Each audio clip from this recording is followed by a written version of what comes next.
It was supposed to be an easy gig, just a part-time job slinging burgers at the Burger King off Route 17, halfway between nowhere and Forgotten, Nebraska. The kind of town you speed through on a road trip, windows up, doors locked. But rent doesn't pay itself, so there I was, 3 nights a week, drowning in fry grease and that sickly sweet smell of artificial barbecue sauce. The first weird thing happened around midnight. I was mopping the lobby, the fluorescent lights buzzing like hornets, when the drive-through headset crackled to life. Static first, then a voice, low, garbled, like someone talking through a mouthful of wet cement. Number 9, number 9, number 9. Over and over, slower each time. I froze. We didn't even have a number 9 on the menu. When I mustered the guts to check the order screen, it was blank, just a black void staring back. I told myself it was a glitch, a prank, anything but what it felt like, something wrong. Then the lights died. Not all of them, just the dining room. I stood there in the dark, mop handle slick in my palms, listening to the faint drip-drip of the soda machine. That's when I heard it. Footsteps. Heavy, deliberate, dragging across the tile, coming from the kitchen. Hello? My voice cracked. Daryl? Daryl was my manager, a guy who reeked of Marlboros and regret. He'd gone out back to smoke 10 minutes ago. No answer. Just the footsteps. Closer now. I fumbled for my phone, flashlight blazing, and swung it toward the kitchen doorway. Nothing, but the smell hit me next. Burnt meat. Not the usual charbroiled patties. Rancid. Metallic. Like a grill left to rot. I gagged, backing toward the exit when the flashlight beam grazed something in the corner. A figure, tall, way too tall, limbs bent at angles that made my spine ache. It wore a crown, a plastic, lopsided crown. And that face, that smile, stretched too wide, painted on eyes bulging, the Burger King mascot, but not. Its head twitched, jerking side to side as it stepped into the light. The costume was moldering, stained brown-red. The gloves were split at the seams, fingers too long, too jointed, curling like spider legs. It held a tray. On it sat a burger, oozing black sludge that dripped onto the floor. Hungry? The voice wasn't coming from it. It was in my head. Rasping. Hungry. I ran. Didn't clock out. Didn't grab my keys. Just ran until my lungs burned, until the neon glow of the sign faded behind me. Daryl called me a tweaker the next day. Said the cameras showed nothing but me hauling ass like the devil was on my heels. No figure. No burger, just static during the blackout. He laughed, but it didn't reach his eyes. I went back. Stupid, right? But $12 an hour under the table buys a lot of denial. 2 nights later, I was alone again. Daryl had a thing. The dining room lights stayed on this time, but the kitchen was darker, thicker, like the shadows were pooling. I stayed at the register, jumpy, replaying podcasts loud enough to drown out my thoughts. Then the fryer beeped, not the timer. A high, keeling wail. The oil bubbled, churning as something rose from it. A hand. Slick, blistered, clutching a crumpled paper crown. I backed away, but the freezer door swung open behind me. Cold air slithered out, and with it, that voice. You left. Without your order. The mascot stood inches away, reeking of decay. Up close, I could see maggots writhing in the seams of its costume. Its head tilted, that frozen grin splitting wider, wider, until its jaw unhinged with a wet snap. Inside was nothing but teeth. Layers of them, jagged and yellow, spiraling down its throat. I screamed. It lunged. I don't remember how I got away. Just fragments tripping over a mop bucket, the mascot's wheezing laughter echoing off the soda machine, the sensation of something cold and greasy grabbing my ankle as I scrambled into the parking lot. The next day, I quit. Daryl didn't argue. He just nodded, lit a cigarette, and said, "Third one this month." But the thing is, it followed me. I started seeing it in the corner of my eye, in the shower, through my bedroom window, always holding that tray, always smiling. Last night, I woke up to the smell of burnt meat. My fridge was open. Inside, on the empty shelf, sat a burger. Bun soggy, meat crawling with beetles, and tucked underneath, a receipt. Order number 666. Payable in full. I'm writing this from my car. It's in the back seat. I can hear it breathing. Whatever you do, don't work the night shift. And if you see a Burger King crown on the ground, run. Story number 2. The neon crown flickered like a bad omen when I pulled into the Burger King parking lot. It was my first night training shift, they called it. But Cedar Hollow, West Virginia, didn't exactly have a surplus of job openings. Not after the mines closed. Not after half the town boarded up. Mom's medical bills stacked higher than the Blue Ridge Mountains, so when they offered me $11, 50 to wear a visor and say, "Have it your way," I swallowed my pride and said yes. They stuck me with Jess, a lifer with a nicotine cough and a tattoo of a flaming Whopper Jr. on her bicep. "Rule number 1, she said, slapping a grease-stained manual into my hands. "Never work the lobby past midnight. Just lock the doors and pretend you don't hear the knocking." "Knocking?" I asked. She lit a cigarette right there by the friars. "Tourists, tweakers, whatever." But her eyes darted to the mural by the bathrooms, a faded painting of the Burger King founder Doc Matthews grinning beside his first restaurant. Rumor was he'd built this location in '68, back when the highway cut through town.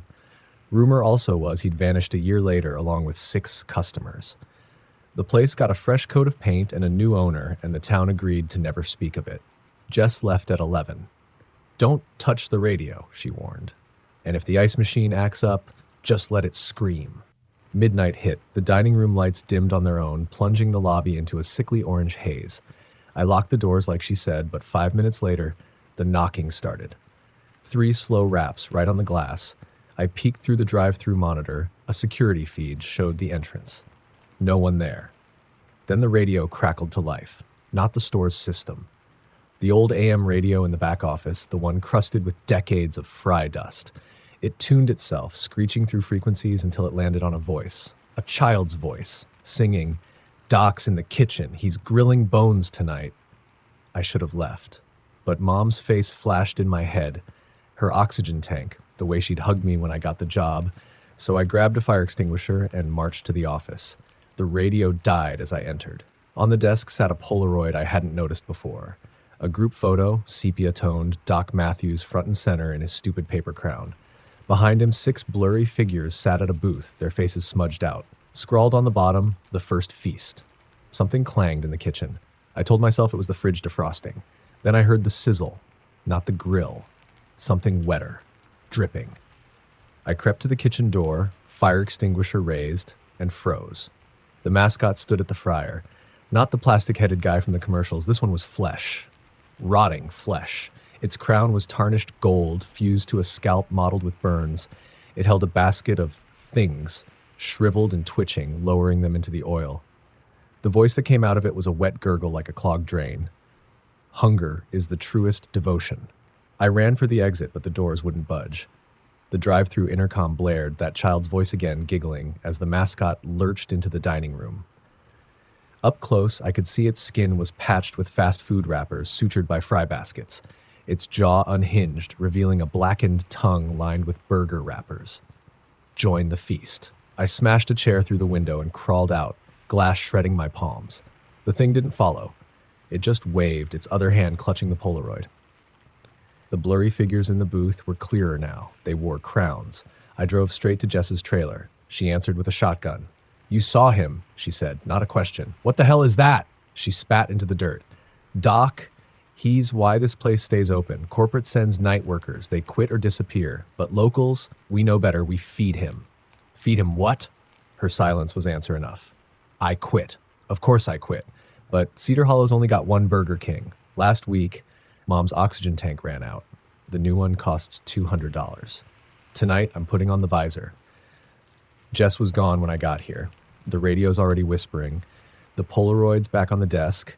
6 figures in the booth, crowns on their heads. The 7th seat is empty. I'm writing this in the freezer. The handle's jiggling. He's out there. If you're reading this, order the special, and don't ask what's in it. Story number 3. The thing about student loans is they follow you like a bad smell. It doesn't matter if you drop out, like I did.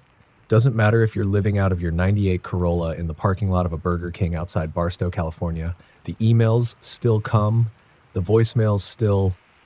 So when the manager, a skeletal guy named Roy, offered me cash to cover the night shift, no questions, no paperwork, I said yes. Mistake number 1. This wasn't a normal BK. The California desert does things to places. Fades the colors, warps the plastic, turns the air into a hairdryer set to rot. The dining room smelled like ketchup and something sharper like copper.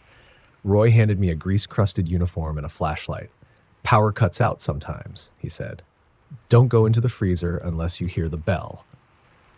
"What bell?" He just walked away. First few nights were quiet, just the moan of trucks on the 15 and the occasional tweaker screaming at the dumpsters. Then, on Thursday, showed up. A family. At 2:17 a.m., minivan plastered with bumper stickers. Jesus is my Coppolet, proud homeschool mom. The Burger King crowneth, the Burger King taketh away. The dad wore a polo shirt tucked into jeans so tight I could see his religion.